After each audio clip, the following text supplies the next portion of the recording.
24 heures plus tard, je la trouvais humble et matée. À la question de savoir ce qu'elle pensait quant à la provenance de ses douleurs d'estomac, elle répondit, incapable de dissimuler: Je crois qu'elles viennent de mon angoisse, mais seulement parce que vous le dites. Je la mis alors en hypnose et lui demandai à nouveau: Pourquoi ne pouvez-vous manger davantage? La réponse arriva promptement et consista de nouveau dans l'énoncé d'une série ordonnée chronologiquement de motifs issus du souvenir. Quand j'étais enfant, il arrivait souvent qu'à table, par mauvaise habitude, je ne veuille pas manger ma viande. Ma mère était alors toujours très sévère, et sous peine d'une lourde punition, j'étais obligé, 2 heures plus tard, d'achever de manger dans la même assiette la viande qui était restée. La viande était tout à fait froide et le gras si figé, et je vois encore la fourchette devant moi, et l'une de ses dents était un peu tordue. Lorsque maintenant je m'assieds à table, je vois toujours les assiettes devant moi avec la viande froide et la graisse.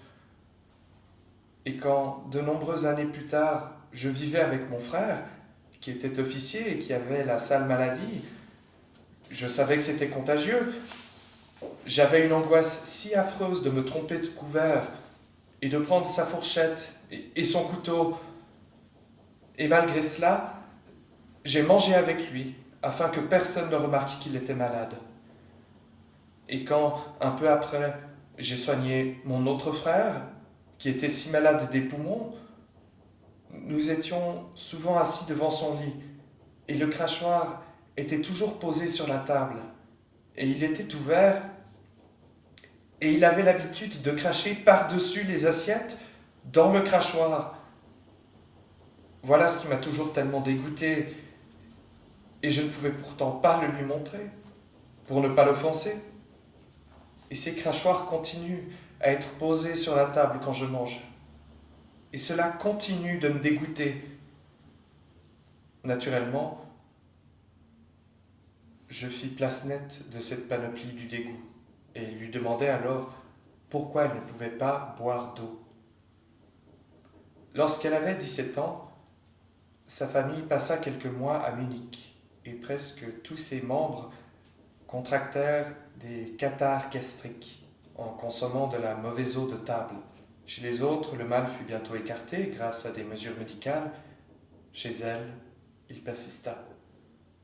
Même l'eau minérale qui lui fut recommandée comme boisson n'arrangea rien. Quand le médecin lui remit cette ordonnance, elle pensa aussitôt par-devers elle: Cela non plus ne servira certainement à rien.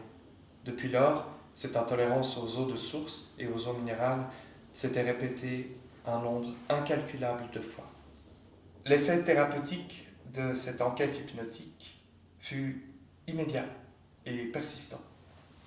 Elle ne jeûna pas 8 jours durant, au contraire, elle mangea et but dès le lendemain sans éprouver aucune incommodité.